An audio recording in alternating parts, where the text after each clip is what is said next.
நம்மால் முடியும் என்ற உயர்ந்த இலக்குடன் மக்களை திரட்டி சமூக நலனுக்காக களப்பணியாற்றும் புதிய தலைமுறை அறக்கட்டளை 2025 டிசம்பர் 27ஆம் நாளன்று நீர்நிலைகள் பாதுகாப்பும் சமூகத்தின் பங்கும் என்ற தலைப்பில் விழிப்புணர்வு கூட்டத்தை சென்னை கிண்டியில் உள்ள IEMA எனப்படும் தொழிற்பேட்டை உற்பத்தியாளர்கள் கூட்டமைப்பின் அரங்கில் நடத்தியது.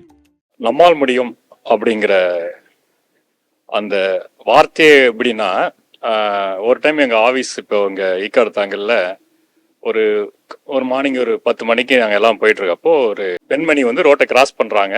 அப்போது ஆப்போசிட்டில் வந்த ஒரு ஆள் வந்து பைக்கில் இடித்து போயிட்டேன்ட்டார். கால் மேலே ஏறிடுச்சு. நம்ம காலுக்கும் நம்ம பாதத்துக்கும் நடுவில் இருக்கிற எலும்பு உடஞ்சி வெளியே நீட்டிகிட்டு இருக்கு. அந்த அம்மா கீழே வந்து அழுவுது. எல்லாரும் நாங்களாம் சுற்றி நிற்கிறோம். நான் தான் முதல்ல நிற்கிறேன். அப்போ நிற்கும் போது எல்லாருக்குமே என்னன்னா, ஒருத்தவங்க வந்து அந்த வண்டிக்காரனை பிடிங்கிறாங்க, ஒருத்தர் இந்த அம்மாட்ட ஃபோன் நம்பர் கேட்டு உங்கள் வீட்டில் யாராக இருக்காளான்னு கேட்குறாங்க, நீங்கள் எங்கேருந்து வரீங்க இப்படி தான் கேட்குறாங்க. ஒருத்தர் வந்து ஆம்புலன்ஸுக்கு ஃபோன் பண்ணுங்க அப்படின்னு எல்லாருமே சொல்கிறாங்க. எல்லாரும் பதட்டமாக நிற்கிறோம். ஒரு பையன் வந்து ஒரு சின்ன பையன் தான், அவர் ஒரு 20 வயசு தான் இருக்கும். அவன் பேக் மாட்டிக்கிட்டு அவர் வேற எங்கேயோ போயிட்டுருக்காரு. அவர் போனவர் கூட்டத்தை பார்த்து கிட்ட வந்தார். நாங்கள் எல்லாம் அந்த அம்மாவை தூக்கிட்டு போயிட்டு பிளாட்ஃபார்மில் வச்சிட்டோம். அவர் கிட்ட வந்தா எல்லாத்தையும் நவுத்திட்டான். அழகாக அந்த எலும்பு நீட்டிட்டு இருக்கு. அழகாக கரெக்ட் பண்ணி பழைய பொசிஷன் கொடுத்துட்டு அப்படி டைட்டாக பிடிச்சிட்டு இருந்தான். எங்களை பிடிக்க சொன்னான். அப்புறம் அவன் கர்ச்சீப் எடுத்து டைட்டாக கட்டிட்டான். இப்போ நவராது. இப்போ நீங்கள் ஆம்புலன்ஸ் ஃபோன் பண்ணி ஹாஸ்பிட்டல் கொண்டு போங்கன்னு சொல்லிட்டு அவர் போயிட்டேன்ட்டார். அவர் யார் என்ன யாருக்குமே தெரியாது. நாங்கெல்லாம் வந்து அவரை கூப்பிடுங்க இவரை கூப்பிடுங்க. என்ன பிரச்சனைனா, நம்ம எல்லாருக்கும் என்ன பண்ணுறதுன்னு தெரியாது. நம்ம எஜுகேஷன் சிஸ்டமும் ஒன்று நம்மளுக்கு வந்து நிறைய விஷயம் கற்றுத்தராதுன்னு வச்சுங்களேன். ஒரு ஆபத்து நடந்துருச்சுன்னா அது எப்படி அணுகணுங்கிறது நமக்கு தெரியாது. அப்படி எப்படி செய்யணுங்கிறது நமக்கு தெரியாது. இதை தான் வந்து ஒரு விழிப்புணர்ச்சி நாங்கள் சொல்றது வந்து அதுதான். இப்போ எந்த சந்தர்ப்பத்தில் என்ன செய்யணும். இப்போ நீங்கள் பேசுறதுலே நீங்கள் நிறைய கேள்வி கேட்டிருக்கீங்க. சார் வந்து சார் என்ன சொன்னாரு, கழிவுநீரை கொண்டு போய் ஏரியில கலக்குறாங்க அப்படின்னு சொல்றாரு. அதுக்கு சார் பின்னாடி இருக்கிறவர் வந்து அப்போ எங்க கொட்ட சொல்றீங்கன்னு அவர் கேட்கிறாரு. கொள்ளிடம் ஆற்றுல வந்து ஒரு தடுப்பணை கட்டுங்கன்னு சொல்றாங்க. அது கிட்டத்தட்ட எனக்கு தெரிஞ்சே ஒரு 15 வருஷமா இருக்கு. அதோட ஒருங்கிணைப்பாளர் வந்து சண்முகம் நினைக்கிறேன், உங்க கொள்ளிடம் நாகை மாவட்டத்துல. அவங்க கேட்டுருக்காங்க, நீ கொள்ளிடம் ஆறு பாத்தீங்கன்னா அங்க ஒரு கிராசிங் இருக்கும், பாலம் அருமையா இருக்கும் பார்க்க இல்லைங்க சார், அருமையா இருக்கும். நீங்க அப்ப அதை தாண்டி வர இடத்துல தடுப்பணை கேட்குறீங்க. ஸோ இந்த மாதிரி வந்து இப்ப கேள்விகள் வந்து எல்லாரும் மனசுலயும் இருக்கு.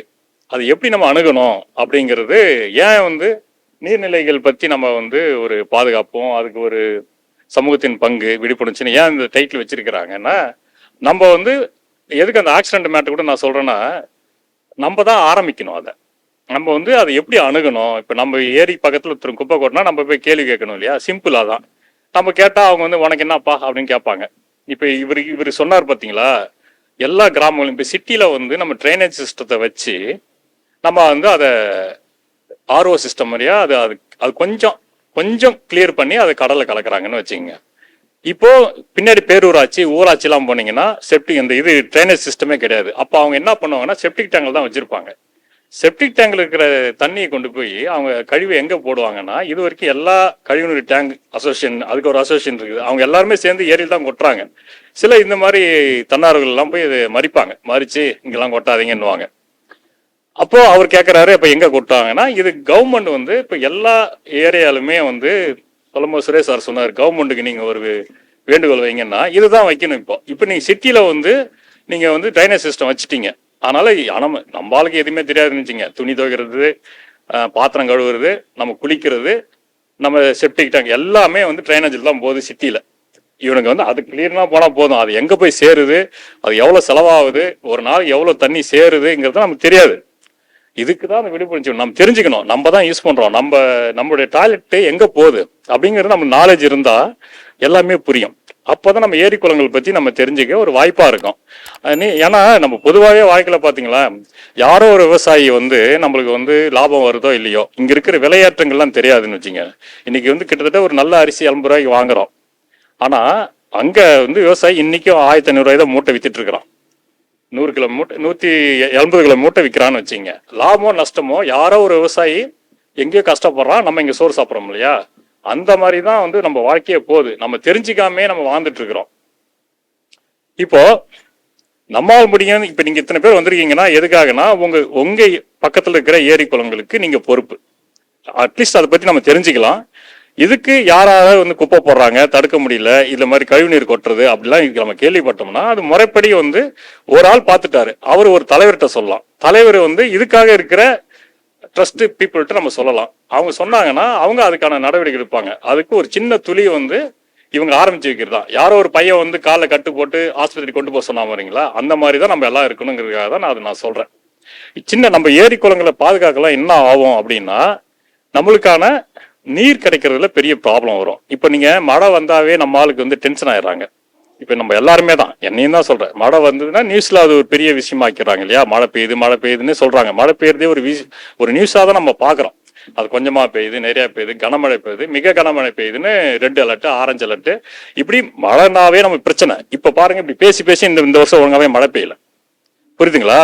மழை பெஞ்சு ஒரு மாசம் அனுபவிங்களேன். வெயில் வந்து நம்ம 6 மாசம் அனுபவிக்கிறோம்ல. ஏன் ஒரு மழை ஒரு மாசம் நம்ம அனுபவிக்க ரெடியாவே இல்லை. அது அப்படியே டென்ஷன் ஆயிரும். நம்ம ஒன்றும் பெரிய சாதிக்கிறது இல்லை. வீட்டுல இருந்து ஆஃபீஸ் போவோம், ஆஃபீஸ்ல இருந்து வீட்டுக்கு தான் போவோம். வேற என்ன இந்தியாவை காப்பாற்ற போறோம்? நம்ம மாச சம்பளத்துக்கு வேலை செய்யறோம். அப்போ பாருங்க இயற்கையை நம்ம எவ்வளவு நம்ம கடிஞ்சிக்கிறோம் பாருங்க. ஏன் மழை பெய்யுது அப்படின்ற இவர் டெய்லி தான் நம்ம துணி துவச்சு காய போடுறோம். அன்னைக்கு மழை பெய்யுற அன்னைக்கு டென்ஷன் ஆயிடுறாங்க. சே, மழை பெய்யுது, எப்படி துணி காய போறதுன்னு. ஏன்னா அப்படி பேசி தான் பாருங்க. இப்ப தண்ணி வந்து இந்த வருஷம் மழை கம்மி தான். இதோட பாதிப்பு வந்து உங்களுக்கு சம்மர்ல தெரியும்னு வச்சுக்கோங்க. ஸோ ஆனா மழையே வந்து இப்போ ஆழ்ந்த காற்றழுத்த தாழ்வு மண்டலம் வந்தாதான் நம்மளுக்கு மழை கிடைக்கிற மாதிரி இருக்கு. நார்மலா வந்து சீசனல் மழை வந்து கொஞ்சம் குறைஞ்சிருக்கு. இதை தான் வந்து காலநிலை மாற்றம்னு இவங்க ஆரம்பிச்சு விட்டாங்க. காலநிலை மாற்றத்தை நம்ம உடனே சொல்ல முடியாதுன்னு வச்சுங்க. ஒரு 50 வருஷம் அதை வாட்ச் பண்ணுவாங்க. 50 வருஷத்துக்கு அப்புறம் தான் இது இப்படிதான் மாறி இருக்கு அப்படிங்கிறதுலாம் வரும். ஸோ நான் முடிவா நம்ம என்ன சொல்றோம்னா, இங்க அத்தனை பேரும் வந்திருக்கீங்க, இயற்கைக்கு மரியாதை கொடுத்து வந்திருக்கீங்க. ஸோ நம்ம வந்து சின்னதா நம்மளால முடிஞ்சதை நம்ம கேள்விகளால செயல்களால அதை செயல்படுத்தணும்னா எல்லாருக்கும் நல்லது நடக்குங்கிறது தான் என்னுடைய வேண்டுகோள். நன்றி, வணக்கம். நீர்நிலைகள் பாதுகாப்பு எவ்வளோ இம்பார்ட்டன்றது புதிய தலைமுறை இந்த மாதிரி ஒரு ப்ரோக்ராம் கண்டக்ட் பண்ணுறதே பெரிய விஷயம். இது எவ்வளோ இம்பார்ட்டன்னா, ஒரு குளம் இல்லைன்னா ஒரு ஊரே இல்லைன்றதுக்காக தான் அந்த காலத்தில் குளம் ஒரு இடத்துலையும் கட்டி வச்சாங்க. குளமும் கோயிலும் கிட்டத்தட்ட ஒரே ஈக்குவல் விகிதத்தில் இருந்தது எல்லா ஊர்லேயும். இப்போ நிறைய குளங்கள் காணாமல் போயிடுச்சு. மாசு கட்டுப்பாடு இல்லாதனால அதுக்குள்ளேயே எல்லா குப்பையும் கொட்டி எல்லா இதுவும் பண்றாங்க. ஸோ இந்த மாதிரி ஒரு ப்ரோக்ராம் வந்து எல்லாருக்கும் ஒரு விழிப்புணர்வா இருக்கும். ஸோ இந்த டெக்னாலஜி வேர்ல்டு இவ்வளோ ஃபாஸ்டா போனாலும் இதை வந்து ரொம்ப இம்பார்ட்டன்ட். இதெல்லாம் வந்து நமக்கு பேசிக் ஃபவுண்டேஷன் மாதிரி. இதெல்லாம் பண்ணும்போது உங்களுக்கு இது வந்து ஒரு வாழ்வாதாரத்துக்கே ஒரு இம்பார்ட்டண்ட்டானது. இந்த நீர்நிலையை காப்பது மூலமா நிறைய விஷயம் நானும் இங்க கத்துக்க போறேன். புது விஷயங்கள்லாம் எனக்கு தெரிஞ்சது நான் இப்ப கொஞ்சம் சொன்னேன், அவ்வளவுதான். இன்னும் நிறைய விஷயம் இருக்கு. அதை கட்டுறது கைமண் அளவுன்ற மாதிரி இங்க வந்து இன்னும் நான் கத்துக்க விரும்புறேன். நன்றி. இப்போ ஒரு ஆசிரியர் பேசிட்டு இருக்கும்போது சொன்னாரு இல்லையா, குடமெல்லாம் யூஸ் பண்ணலாம், டம்ளர் யூஸ் பண்ணலாம், அந்த மாதிரி சொல்றாங்கல்ல. நம்ம என்ன பண்றோங்க, வாட்டர் பியூரிஃபயர்னு ஒண்ணு வாங்குறோம் தானே. எதுக்காக வாங்குறோம்? வாட்டர் பியூரிஃபயர் எதுக்காக வாங்குறேங்க? இதெல்லாம் தெரியாது, நாங்க கேள்வின்னு கேட்கறியான்னு கேட்டக்கூடாது. பியூரிஃபயர் எதுக்காக வாங்குறோம்? யார் வீட்டு தண்ணிய நம்ம நல்லா இருக்கணுன்றதுக்கு அக்கறை எடுத்துக்கிறோம்ல. ஆனா நம்ம போற போக்குல என்ன பண்ணோம், கோயிலுக்கு போறோம், சாமிகிட்ட என்னன்னு வேண்டிக்கிறோம், பக்தி இல்லாதவங்களை பத்தி கவலை இல்லை. பொதுவா வந்துட்டு கோயிலுக்கு போய் என்ன வேண்டிக்கிறோம், நல்ல ஆரோக்கியத்தை கொடுங்க, இதெல்லாம் வேண்டிக்கிறோம்ல. ஆனா வேண்டிட்டு என்ன பண்றாங்க, சாம்பார்ல நீங்க எல்லாம் உப்பு புளி மிளகு போடுறீங்களோ இல்லையோ, அந்த கோவில் குளத்துல கொண்டு போயிட்டு உப்பு அத புளி பூண்டு தவிர பாக்கி எல்லாத்தையும் கொண்டு போய் தலையை சுத்தி போட்டு வரோம்ல. அந்த குளங்கள் இருக்கக்கூடிய நீர்நிலை எவ்வளவு மாசுபடும். இதே மாதிரி 1000 பேர் கூடுற இடத்துல 1000 பேரும் தலையை சுத்தி அந்த குளத்துல போட்டு வந்தா அந்த குளம் என்ன ஆகும், அதுல இருக்கக்கூடிய நீர் என்ன ஆகும்? சரியா ஐயா? நம்மளுடைய ஈவிரக்கம் எல்லாம் வந்துட்டு மற்றவங்களும் பாதிக்காத அளவுக்கு இருக்கணும். பரவாயில்ல, சரியா? நன்றி. நான் யாரையும் ஹர்ட் பண்றதுக்காக தான் சொல்லல. எனக்கு கொடுக்கப்பட்ட ஒரு டாபிக்ல என்னால ஏதாவது ஒரு விஷயத்தை கொண்டு போய் சேர்க்க முடியுமான்னு முயற்சி பண்றேன். சரியா? குளத்தில் இருக்கக்கூடிய கோவில்ல போய் நம்ம ஆரோக்கியமா இருக்கணும், நம்ம குடும்பம் நல்லா இருக்கணும், நம்மளை சார்ந்தவங்க நல்லா இருக்கணும்னு நினைக்கிறோம் இல்ல. ஆனா அதுல இருக்கக்கூடிய நீர்நிலையை கெடுத்து வச்சுட்டு போனா அது வேண்டுவதற்காக வந்து தண்ணி எடுத்து குளிக்கிறவங்களும் இருப்பாங்க தானே. அது அவங்க உடலுக்கு அந்த உப்பெல்லாம் அதிகமா படிஞ்சா என்ன ஆகும்? அங்க போயிட்டு நம்ம அவங்க கிட்ட எனக்கு பியூரிஃபை பண்ணி கொடுங்கலாம் கேட்க முடியாது இல்லையா? சோ நம்ம முதல்ல பக்தி அப்படின்னு போகும்போது கோவில் நீர்நிலைகள்ல கரெக்டா நம்ம பெருசா தூர்வாரலன்னா பரவாயில்ல, அதெல்லாம் நம்ம புதிய தலைமுறை அறக்கட்டளை சிறப்பா பண்ணியிருக்காங்க. ரமேஷ் கண்ணன் சார் அவருடைய தலைமையில சூப்பரா பண்ணிட்டு இருக்காங்க. புதிய தலைமுறை அறக்கட்டளையின் இத்தகு சீரிய முயற்சிகளில் நீங்களும் இணைந்து கொள்ளலாம். வரும் தலைமுறையினருக்காக இளைய தலைமுறையினரோடு இணைந்து புதிய தலைமுறை ஆற்றும் இப்பணியில் கைகோத்து பயணிக்கலாம். அறம் வளர்க்கும் புரவலர்களை போற்றி புகழ மகிழ்வோடு காத்திருக்கிறது புதிய தலைமுறை அறக்கட்டளையின் வலைக்காட்சி. அன்பால் இணைவோம், அறம் வளர்ப்போம், அகிலம் காப்போம், நம்மால் முடியும். தொடர்புக்கு புதிய தலைமுறை அறக்கட்டளை 24 GN செட்டி சாலை, தியாகராய நகர், சென்னை 6017.